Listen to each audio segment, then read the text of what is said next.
En mi calidad de presidente de la Sociedad Ecuatoriana de Endocrinología, capítulo de Pichincha, les doy la más cordial bienvenida. Señor doctor Jorge Salazar, vicepresidente de la sociedad, doctora Mayra Ger, tesorera, doctora Alba González, tesorera, doctora Karina Aguirre, vocal, doctor Mauricio Pérez, past president.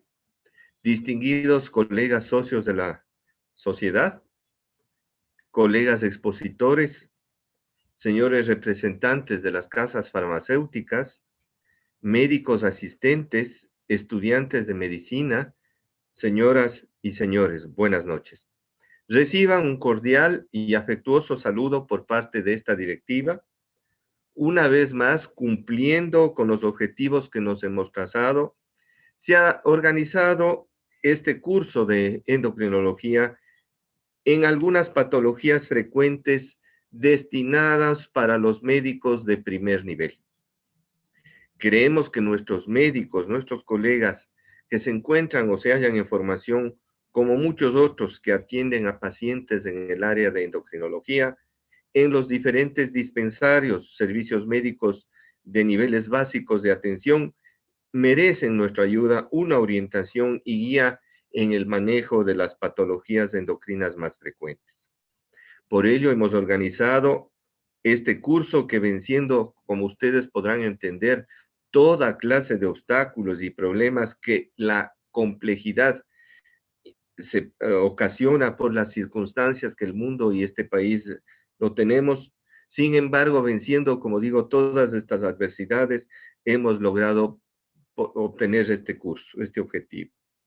Deseo agradecer sobremanera el entusiasmo brindado por la doctora Alba González, artífice principal de este curso, como también a los colegas expositores que en forma desinteresada ofrecen su contingencia. Por otra parte, el gran apoyo brindado por la industria farmacéutica, muchas gracias. Y a ustedes, distinguidos médicos, señores estudiantes que participan en este curso y que por lo tanto apoyan a las directrices que brinda esta sociedad. No podría dejar de agradecer a nombre de la directiva a la empresa Contam Business en la persona del señor David Oviedo, que ha hecho posible con el apoyo técnico para el evento que estamos inaugurando. En mi calidad de presidente de la sociedad, declaro formalmente inaugurado este congreso, este curso. Sin duda alguna estará pues a la altura de lo que representa nuestra sociedad y va a aportar en forma muy sustancial en la formación de nuestros colegas. Muchas gracias con todos. A continuación vamos a comenzar con el primer curso en el manejo de la patología endocrina en atención primaria. El día de hoy está destinado a la patología endocrina relacionada con tiroides, una patología tiroidea más frecuente. Tenemos la gentileza y colaboración en primer término del doctor Juan Francisco Fierro. El doctor Francisco Fierro fue médico general que obtuvo su título en la Universidad Central del Ecuador. Es especialista en endocrinología en la Universidad Complutense de Madrid, España. Especialista en cáncer de tiroides y otras enfermedades tiroideas en la Universidad de Chicago, en Endocrina Section. Cargos que desempeña el doctor: es médico tratante del Servicio de Endocrinología del Hospital Metropolitano, miembro de nuestra Sociedad Ecuatoriana de Endocrinología y de la Sociedad Latinoamericana de Tiroides. Bienvenido, doctor Juan Francisco Fierro. Muchas gracias por su participación. Nos va a presentar el tema hipotiroidismo subclínico, cómo y cuándo tratar. Adelante, Francisco. Gracias, Luis. Buenas noches. Te agradezco mucho por la presentación. Un saludo cordial y un agradecimiento también a la doctora Alba González por la invitación a participar en este evento. Un saludo a los colegas que participan como conferencistas de esta noche y un saludo muy cordial también a toda la audiencia que nos está escuchando. Efectivamente, en los próximos 20-25 minutos Voy a tratar sobre el tema del hipotiroidismo subclínico.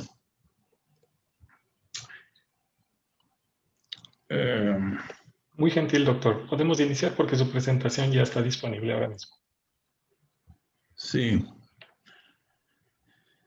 Bueno, como ustedes saben, el hipotiroidismo subclínico se define como un estado en el que hay una concentración normal de T4 libre junto a una concentración aumentada de TSH. Esta es la definición clásica del hipotiroidismo subclínico.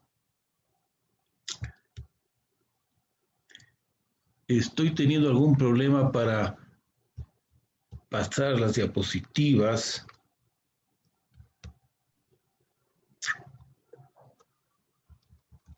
Con Enter o la flecha para abajo podría seguir, doctor. Sí, eso estoy haciendo, pero no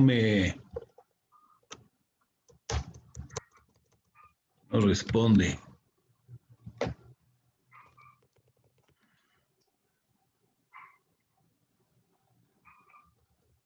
Dele un clic, doctor, con el mouse, por favor, a ver si accede ahí.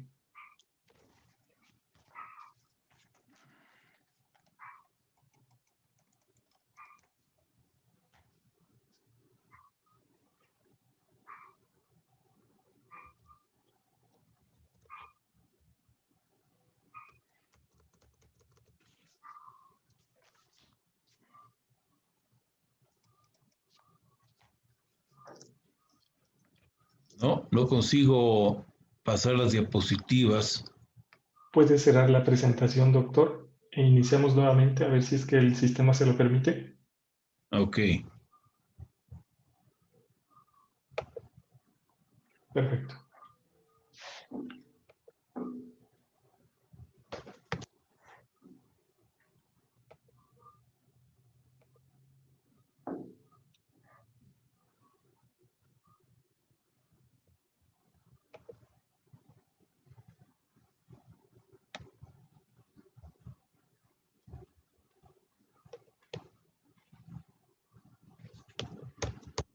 No. Doctor, deje de compartir, por favor. Compartamos de nuevo y seleccionen las pantallas que le aparecen. La primera pantalla de arriba a la izquierda, por favor.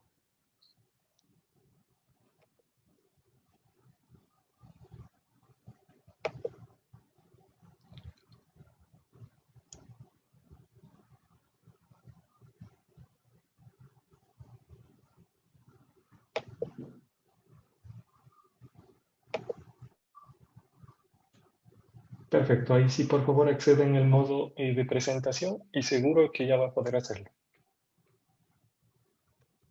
Ya, Perfecto.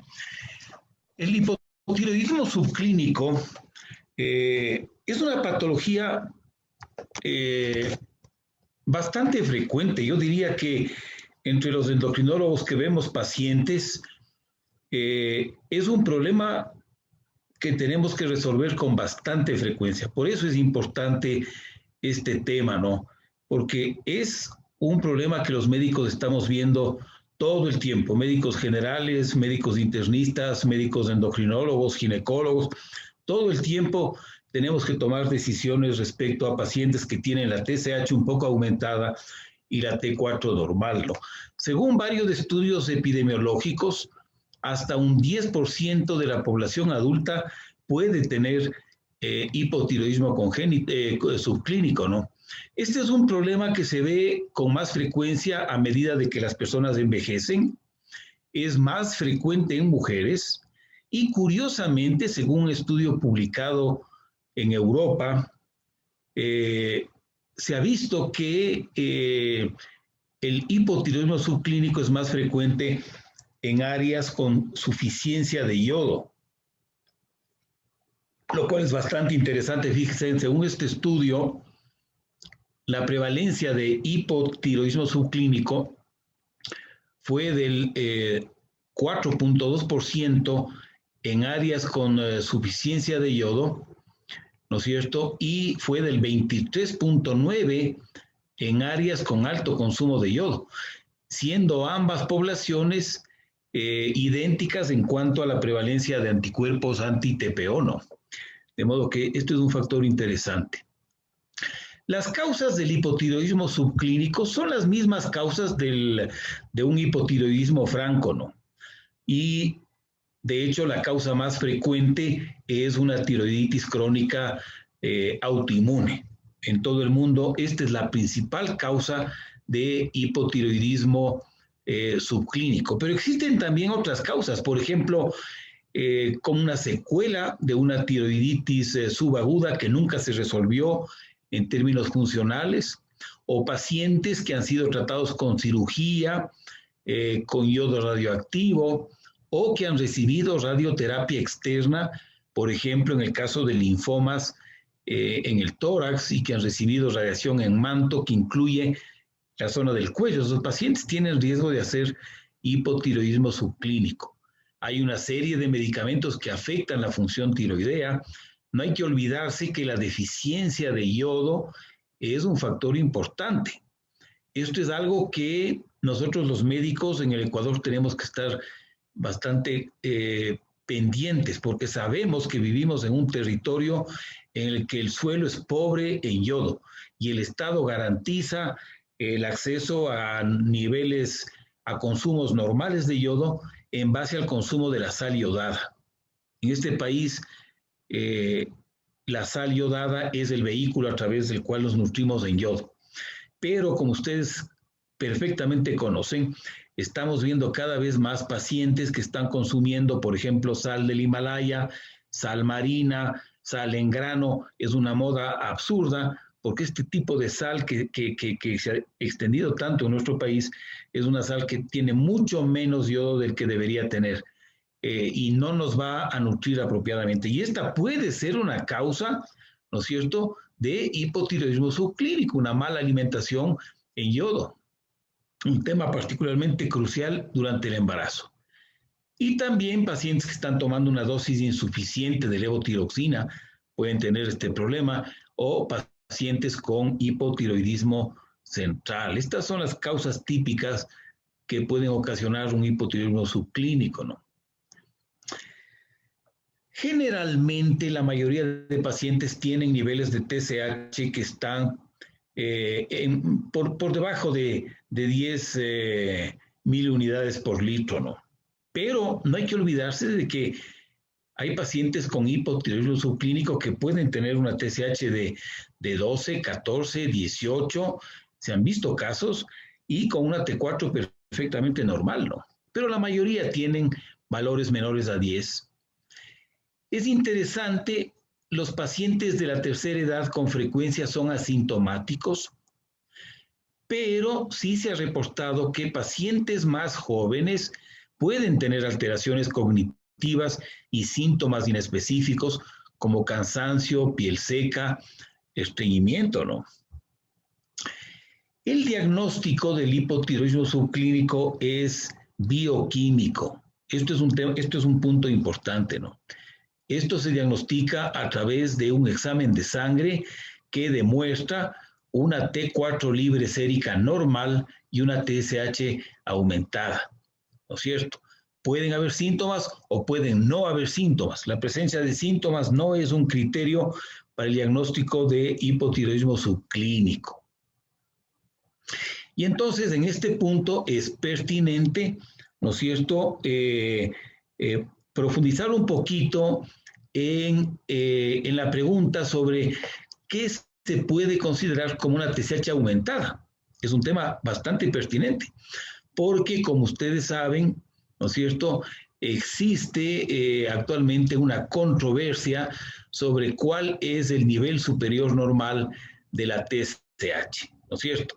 Nosotros estamos acostumbrados a utilizar el criterio epidemiológico, ¿no es cierto? Es decir, el límite alto de lo normal que utilizan todos los laboratorios en Quito y que nosotros utilizamos, ¿no es cierto? Es un valor de 4 a 5 mil unidades por litro, que representa más o menos la media, más o menos 2 desviaciones de estándar, ¿no? Por arriba de la media poblacional es más o menos 4 a 5 unidades por litro. Pero hay estudios que han demostrado que en personas perfectamente saludables, sin bocio, sin anticuerpos antitiroideos, y especialmente en una población joven, es raro encontrar niveles que estén por encima de 3 miliunidades por litro de TSH, ¿no? Así que hay expertos que consideran que valores por encima de 3 ya pueden indicar un estado de deficiencia en el funcionamiento de la tiroides, ¿no? Y finalmente hay también un concepto que hay que tenerlo muy en cuenta, ¿no es cierto? Y es que la distribución de TSH sérica se desplaza hacia valores más altos con la edad, ¿no es cierto?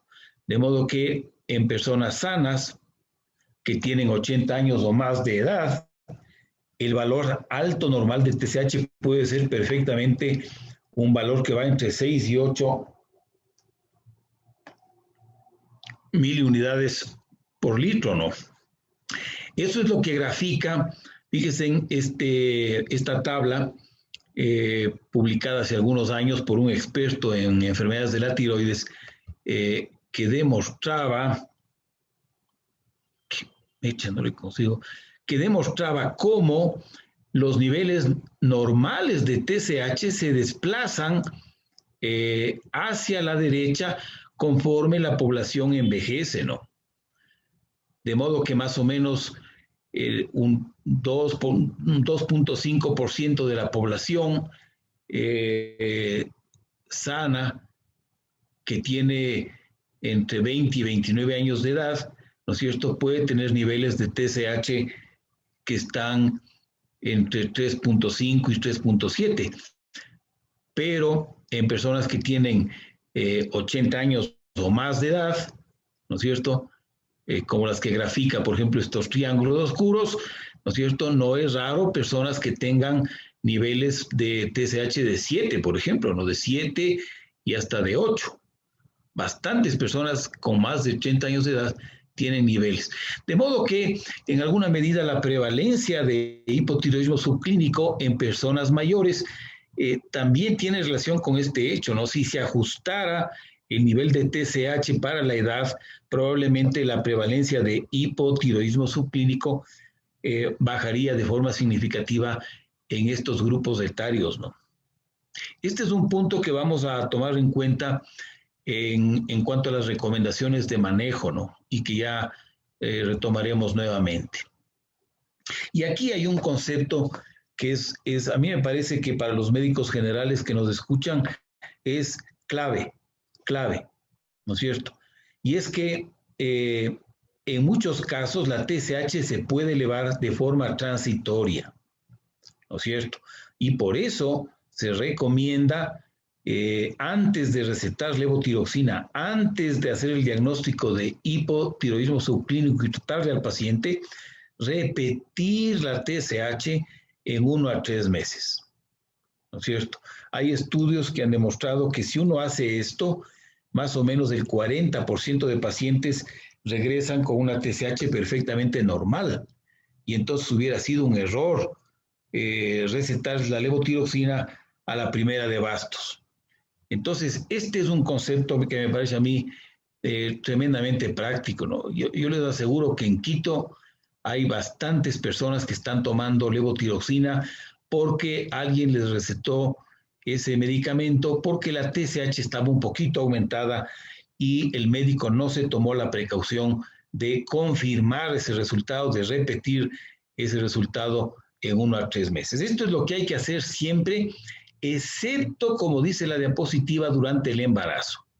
Durante el embarazo, en una paciente que viene con un nivel de TSH un poco aumentada, lo que se recomienda es repetir inmediatamente el resultado, el examen, perdón, y si es que efectivamente está elevado, entonces comenzar con el tratamiento. Pero en el resto de pacientes es una muy buena costumbre confirmar ese resultado, ¿no es cierto?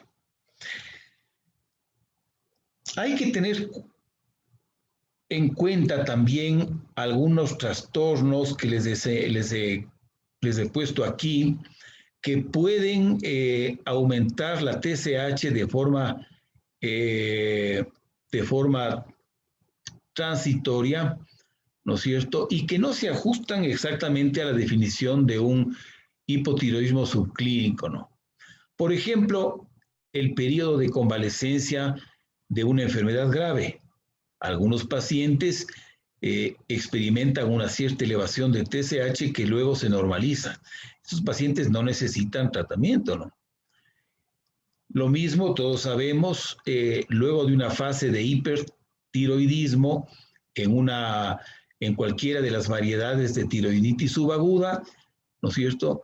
El paciente puede tener un bache de hipotiroidismo temporal que eventualmente se resuelve, ¿no es cierto? Entonces, estos son casos que no se ajustan precisamente al diagnóstico de un hipotiroidismo subclínico, ¿no? De modo que a veces la anamnesis puede ser importante, ¿no? También se ha descrito una elevación de TSH en pacientes con insuficiencia suprarrenal primaria no tratada, ¿no? Hay que tener cuidado con esto también, ¿no es cierto? Entonces aquí la historia clínica puede ser muy importante. Yo siempre les comento a los estudiantes este tema, ¿no? Cuando uno tiene un paciente que tiene una TSH un poquito aumentada, ¿no es cierto? Siempre hay que confirmar el diagnóstico con un nivel de T4 libre, ¿no? Porque uno puede llevarse una sorpresa, aunque es muy raro, pero ¿qué tal? ¿Qué les parece, por ejemplo, este resultado, ¿no? Un paciente que consulta por una TSH de 7,8 y le pedimos una T4 libre, y la T4 libre está en este caso, fíjense, en 2,9, ¿no? Este paciente no tiene un hipotiroidismo subclínico, lo que tiene es probablemente un adenoma que está produciendo TSH, ¿no? Un tumor en la hipófisis. Fíjense, aquí tenemos otro caso que también es interesante, ¿no? Un paciente que consulta, una mujer que consulta por una TSH de 7,8, ¿no es cierto? Y cuando pedimos una T4 libre, vemos que la T4 libre está baja, ¿no es cierto? Siendo el rango normal de 0,9 a 1,7, 0,6 es un resultado bajo. Esto sugiere fuertemente, ¿no es cierto?, un hipotiroidismo central, ¿no?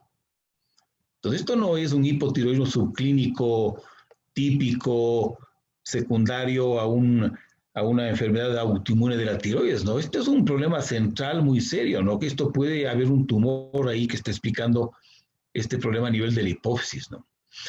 Y finalmente, hay que conocer que pacientes que tienen obesidades de grado 2 o 3, ¿no es cierto?, tienen elevación de TSH. Parece que el exceso de leptina produce este fenómeno de elevación de TSH, y cuando estos pacientes pierden peso de forma significativa, luego de, por ejemplo, la cirugía de bypass gástrico, ¿no es cierto?, estos pacientes normalizan la TSH. Fíjense, este es un dato de conocimiento relativamente nuevo que hay que tomarlo en cuenta, ¿no? Y no se ajusta precisamente al diagnóstico de un hipotiroidismo subclínico. Ahora, vamos a pasar a una segunda parte, que es el tema de racionalizar el manejo de estos pacientes, ¿no es cierto? Entonces, en el mundo occidental los médicos practicamos una medicina que se fundamenta en la racionalidad, Entonces, la pregunta que nos hacemos con estos pacientes que tienen hipotiroidismo subclínico es si debemos tratarles o no debemos tratarles. Y la pregunta que se hace un médico occidental es dos preguntas, ¿no? La primera es, ¿ese hipotiroidismo subclínico es capaz de ocasionarle al paciente problemas con su salud? ¿No es cierto? Y la segunda pregunta que nos hacemos es, si le corregimos esa deficiencia leve en el funcionamiento de la tiroides con levotiroxina, ¿el paciente se va a mejorar? ¿Hay evidencias de que ese tratamiento mejora la salud de los pacientes? ¿No es cierto? Entonces, una vez que uno ha respondido a estas dos preguntas, ¿no es cierto?, toma la decisión racional de tratarle o no tratarle. Por eso es que los últimos 20 años, en los últimos 20 años, este tema ha sido meticulosamente observado, ¿no?, para ver si es que se justifica el tratamiento. Y entonces, en cuanto a las consecuencias del hipotiroidismo subclínico, un tema que hay que mencionarlo es que los pacientes pueden evolucionar a grados de hipotiroidismo franco, ¿no es cierto? Es decir, mayor elevación de TSH y sobre todo disminución ya de la T4 libre, y ahí sí con síntomas evidentes de hipotiroidismo, ¿no?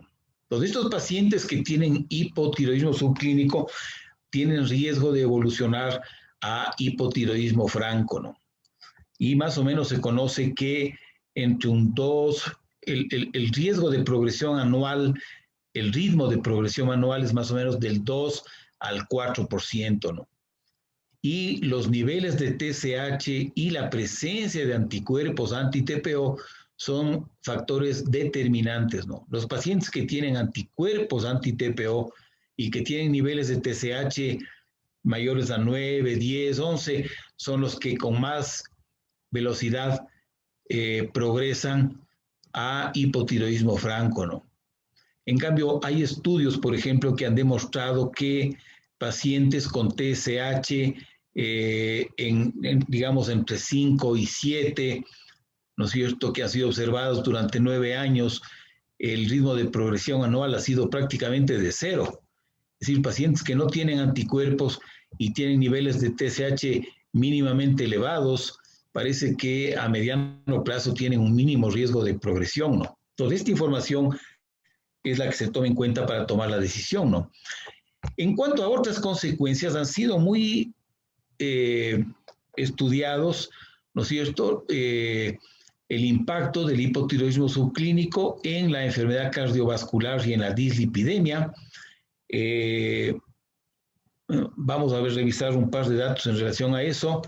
En cuanto a también se ha revisado el tema de mortalidad, no está muy claro. Al final de esta conferencia, de estas 3 conferencias hoy, me parece que hay la presentación de un libro sobre síndrome metabólico, en donde con seguridad se va a hablar del hígado graso no alcohólico. Pues hay datos que sugieren que el hipotiroidismo subclínico, entre una de sus consecuencias está el hígado graso no alcohólico, ¿no? Hay también problemas reproductivos, síntomas neuropsiquiátricos, por mencionar algunos de los temas que han sido investigados. El tiempo que tengo yo para la conferencia no nos da, esto requeriría una conferencia adicional, el solo revisar los estudios que han evaluado las consecuencias del hipotiroidismo. Solamente quiero comentarles estos 3 estudios, ¿no es cierto? Por ejemplo, fíjense ustedes este estudio sobre la frecuencia de eventos coronarios. Estos son estudios observacionales que comparan la frecuencia de eventos coronarios en personas normales y en personas con diferentes tipos de hipotiroidismo subclínico, de diferente gravedad, ¿no? Entonces, fíjense cómo el riesgo de eventos coronarios en pacientes con hipotiroidismo subclínico con TSH menor a 10 es dudoso, pero en personas que tienen más de 10 es evidente, ¿no? Los pacientes tienen más eventos coronarios. Fíjense, mortalidad por cardiopatía coronaria. Los pacientes que tienen hipotiroidismo subclínico con una TSH mayor a 10 claramente tienen un 50% más riesgo de tener una mortalidad por eventos coronarios, ¿no? Lo mismo por fallo cardíaco, fíjense. Hay un poquito más de riesgo en pacientes con menos de 10, pero en pacientes que tienen más de 10, el riesgo es también evidente, ¿no? Es decir, en el área de patología cardiovascular, ¿no es cierto?, los pacientes que tienen más de 10 parece que tienen evidentemente mayor riesgo de un problema, ¿no? Fíjese, en cuanto a elevación de colesterol, Este es uno de los estudios más grandes que se han hecho, algo así como 25,000 pacientes, de los cuales un porcentaje de esos era hipotiroideo, y al comparar el colesterol promedio de estos pacientes, fíjense, se encontró con que efectivamente, ¿no?, el hipotiroidismo subclínico tiene en promedio niveles de colesterol un poquito más altos, ¿no? Hay también una serie de estudios que han revisado cuáles son los efectos del tratamiento con levotiroxina en el hipotiroidismo subclínico, ¿no? Se han evaluado, por ejemplo, si los pacientes han mejorado en los síntomas y signos que a veces se refieren y que uno puede atribuir al hipotiroidismo subclínico. Se ha evaluado también modestamente el impacto del tratamiento sobre eventos cardiovasculares, y la impresión actual es la de que se requieren más estudios para responder a esta pregunta tan importante, ¿no? Parece que sí hay un impacto del hipotiroidismo subclínico, pero hay pocos estudios que hayan demostrado que el tratamiento del hipotiroidismo subclínico mejora las cosas, ¿no? En cuanto a los síntomas y signos, por ejemplo, ustedes deben estar familiarizados con este estudio publicado en el New England Journal of Medicine hace unos 4 años, en un estudio randomizado, controlado con placebo, en la que un grupo grande de pacientes con una edad media de 74 años y una TSH promedio de 6.4, ¿no es cierto?, más menos 2, ¿no es cierto?, este estudio encontró con que luego de un año de tratamiento con levotiroxina o placebo, ¿no es cierto?, no hubo una diferencia en una mejoría en el puntaje de síntomas de hipotiroidismo y tampoco en un puntaje de cansancio, ¿no es cierto?, ya sea que los pacientes tomaron o no tomaron levotiroxina, estos normalizaron la TSH durante un año y estos no. Sin embargo, el tratamiento no demostró ninguna diferencia. Fíjense, estudios como estos son los que le dejan a uno preocupado, ¿no? Y esto es lo que estos estudios científicos bien hechos son los que cuestionan el tratamiento con levotiroxina a todo paciente que tenga hipotiroidismo subclínico, ¿no? Igualmente, un metaanálisis de 2 ensayos clínicos que fue publicado en la base de datos Cochrane, ¿no es cierto?, no encontró ninguna diferencia en cuanto a síntomas, calidad de vida o efectos adversos en pacientes tratándoles o no tratándoles con levotiroxina, ¿no? Estos estudios son interesantes y demuestran cómo hay que tener fundamentos para tratar a estos pacientes, ¿no? Estas recomendaciones que voy a hacer este segundo, ¿no es cierto?, son recomendaciones que se derivan de un análisis más reciente de la literatura, ¿no?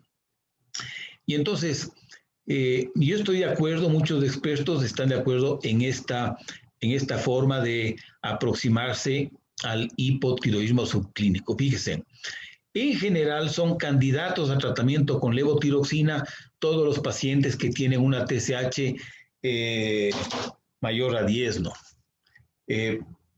No hay ninguna duda de que estos pacientes que tienen TSH mayor a 10 se benefician del tratamiento del hipotiroidismo subclínico, ¿no? Las evidencias de que estos pacientes tienen mayor riesgo de aterosclerosis o de infarto de miocardio y de que tienen mayor riesgo de progresión a hipotiroidismo franco son bastante abundantes, ¿no? Aquí no hay ninguna duda.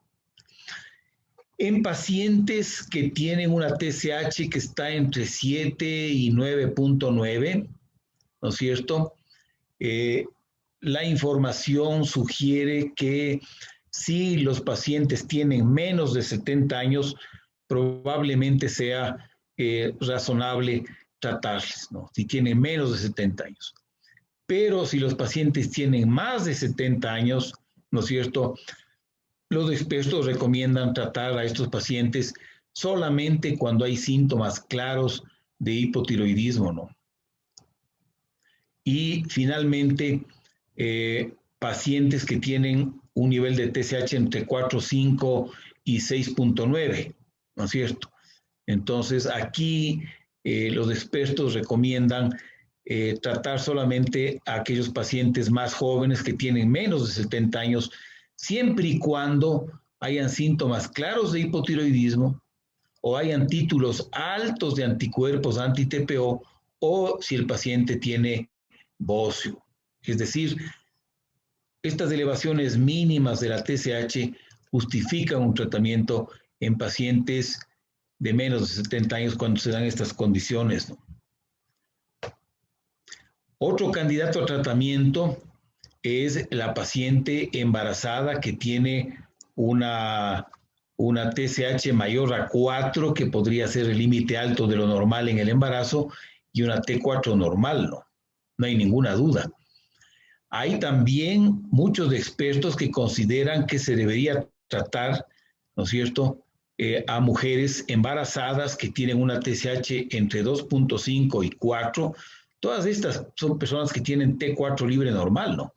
Pero que tienen además anticuerpos anti-TPO positivos y una historia de abortos recurrentes, ¿no?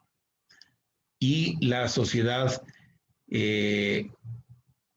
la Asociación Americana de Tiroides publicó unas guías de manejo de embarazo en donde ellos sugieren que podría tratarse, ¿no es cierto?, a mujeres que tienen niveles de TSH entre 2.5 y menos de 4 y tienen anticuerpos anti-TPO positivos, ¿no?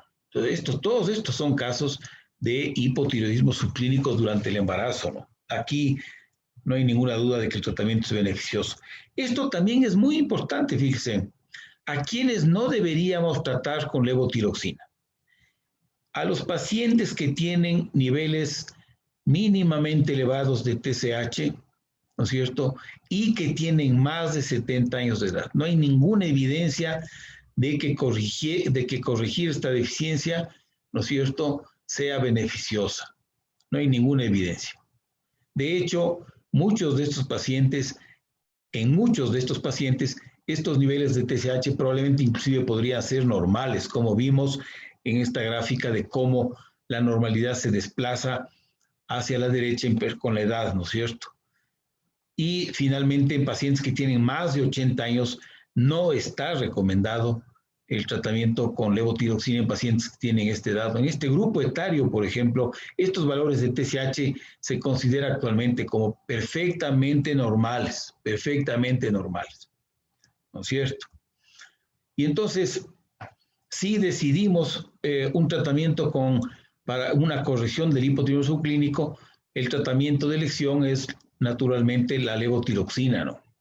Y la dosis sería la mínima dosis necesaria para normalizar la TSH sérica, ¿no es cierto? Y en la mayoría de casos esto se consigue con dosis bajitas de levotiroxina, porque estamos hablando de deficiencias leves en el funcionamiento de la tiroides, ¿no? Entonces, la mayoría de casos se corrigen perfectamente con 25 o 50 microgramos diarios, ¿no? Son valores que normalizan la TSH sérica en la mayoría de pacientes. Y hay que tener claro lo que sería el objetivo del tratamiento, ¿no es cierto? El objetivo del tratamiento. El objetivo del tratamiento sería disminuir la TSH del paciente al rango normal de referencia. Esto es, en pacientes que tienen menos de 70 años, normalizar significa una TSH entre 0.5 y 2.5. Y en pacientes que tienen más de 70 años, el objetivo del tratamiento debe ser una dosis de levotiroxina que le baje a la TSH a niveles entre 3 y 6 miliunidades por litro, ¿no es cierto? Y finalmente, los pacientes a quienes decidimos observarles porque no ameritan tratamiento, les tenemos que monitorizar periódicamente porque, como sabemos, estos pacientes pueden eventualmente evolucionar a un hipotiroidismo franco.